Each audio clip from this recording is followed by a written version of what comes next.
Last year, for example, Kenya attracted a record $3.2 billion in foreign direct investment, more than double the amount recorded in 2022. The 2025 IMD World Competitiveness Ranking placed Kenya as the most competitive economy in Africa, reflecting the confidence our reforms have restored. Because we have restored stability, rebuilt investor confidence, and laid a firm foundation for our economy, now is the perfect opportunity for Kenya to begin shaping the next phase of our national development. That is why, in my State of the Nation address last year, I challenged us to begin thinking beyond the immediate demands of today and to start imagining a futuristic roadmap for our nation. That was not simply a call to dream.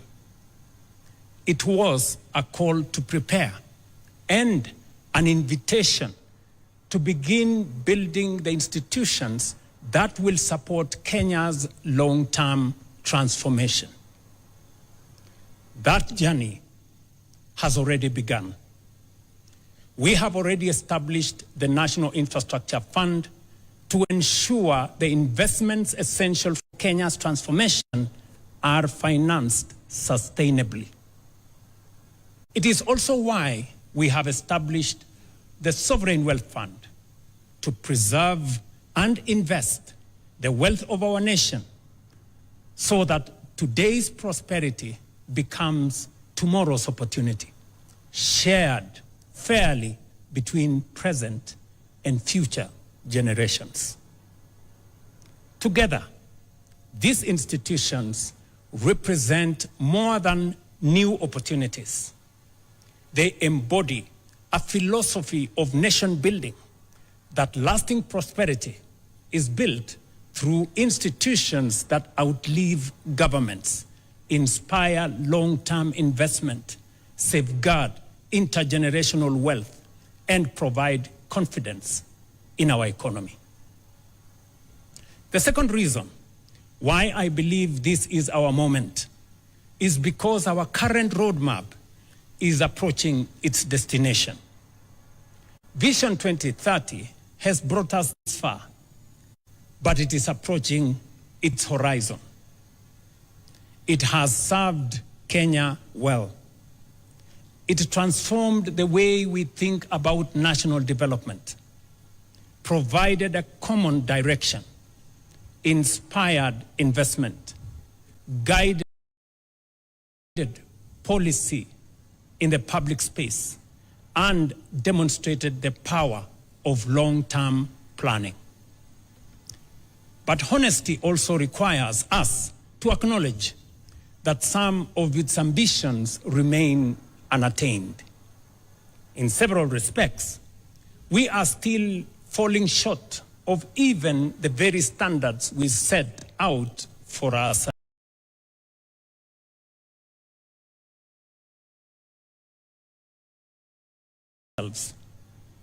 Vision 2030 set a target of Kenya becoming an upper middle income country by 2030.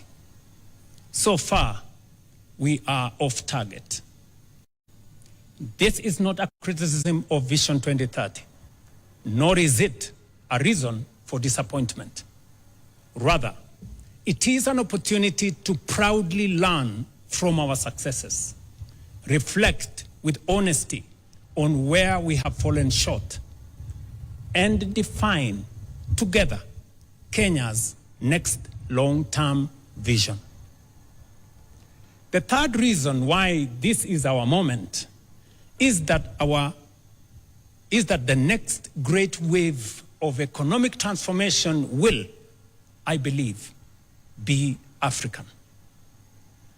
The world is entering what may become the greatest wave of global economic transformation in the past 6 decades.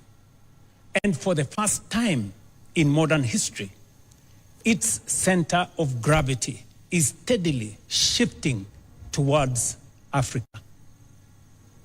Our continent is the home to the world's youngest and fastest growing population, vast reserves of strategic minerals, immense renewable energy potential, abundant arable land, and rapidly expanding consumer markets.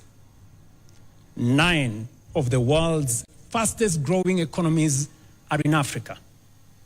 And by 2050, 1 in every 4 people on Earth will be African.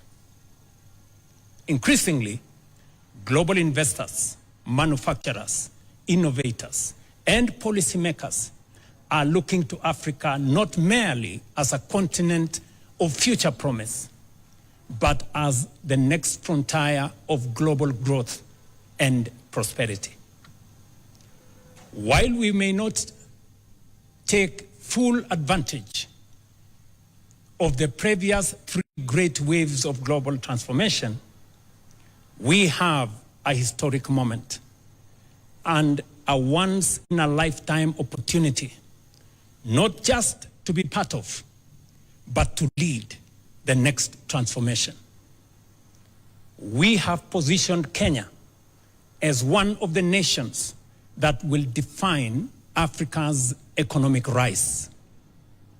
Fourth, and perhaps most profoundly, this conversation is potent because the time has come to fulfill not only the political and governance promise of our Constitution, but also its equally compelling promise of development, national transformation, and shared prosperity.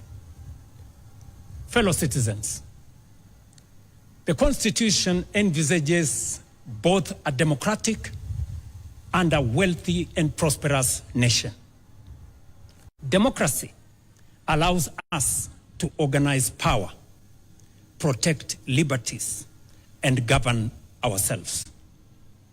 Through our democratic institutions, our laws and policy reforms, we have steadily transformed that constitutional principle into a proudly democratic national culture. The next chapter of our national transformation journey is to operationalize the Constitution's development charter. The Constitution establishes our national development mandate. It requires us to build a wealthy, economically developed, and prosperous nation, and defines what government must ultimately achieve. A nation that is just, inclusive, and sustainable. A nation where every Kenyan, regardless of circumstance or place of birth, has a genuine opportunity to thrive.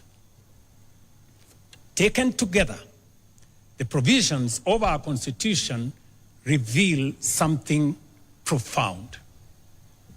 They affirm that the purpose of state power is not simply to administer the affairs of state, but to expand opportunity, promote human dignity, create wealth, and improve the lives of citizens. Development, therefore, is not simply a policy preference of those who govern. It is a constitutional imperative for the governed. While the Constitution's preamble commits us to build a nation founded on human rights, equality, freedom, democracy, social justice, and the rule of law, Article 10 of our Constitution speaks to patriotism, integrity, accountability, and sustainable development as among our highest national values.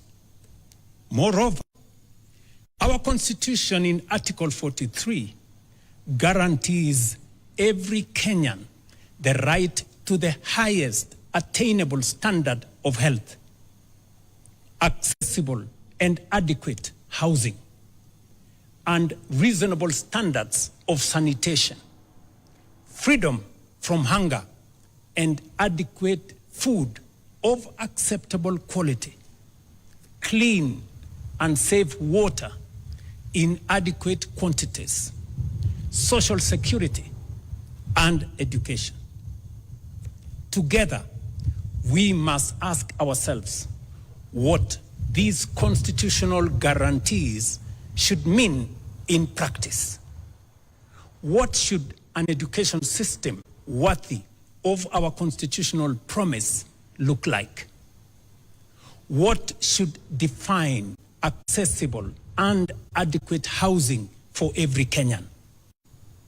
What kind of health system is required to secure the highest attainable standard of health as is provided for in the Constitution?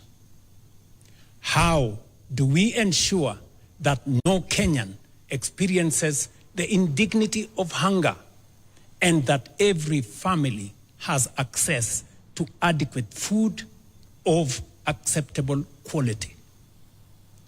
How do we guarantee universal access to clean and safe water, meaningful social protection, and the opportunity for every citizen to live a life of dignity? Above all, what measurable outcomes should demonstrate that we are truly giving practical effect to these economic and social rights as contained in our Constitution? Equally, we have not defined with sufficient clarity what patriotism, equality, social justice, and sustainable development should demand of us as government, as institutions, leaders, or citizens. Yet, these constitutional aspirations cannot fulfill themselves. We must, as a nation, collectively define the standards by which they should be measured and establish a common national development charter for their realization. Until we do so, our development and progress will remain subject to the ebb and flow of political expediency, changing priorities, competing interpretations, and fluid guesswork. A national development charter for the attainment of these noble constitutional imperatives cannot be designed by politicians alone, nor by any single institution, profession, or interest group. It must be shaped by the people of Kenya themselves through an open, inclusive, and honest national conversation. For the Constitution belongs to the people, and so too must the vision that gives it practical expression.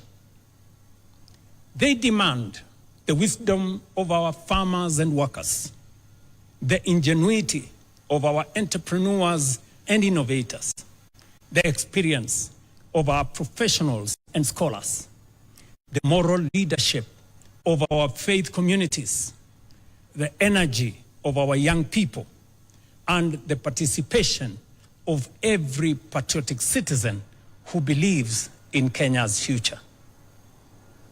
Such a development charter will succeed when anchored on strong institutions, institutions that enable rather than obstruct, that solve problems rather than multiply, that encourage enterprise rather than frustrate, and that make it easier for people to work, invest, innovate, build, and create wealth. Great nations, fellow citizens, are never built by chance. They are built by design, by discipline, and by deliberate, focused national purpose. Ours should be no exception. National development must never be left to chance or short-term politics. It must be guided by a shared national vision that endures beyond administrations and election cycles. A combination of the robust democratic society we have built and a well-crafted national development charter anchored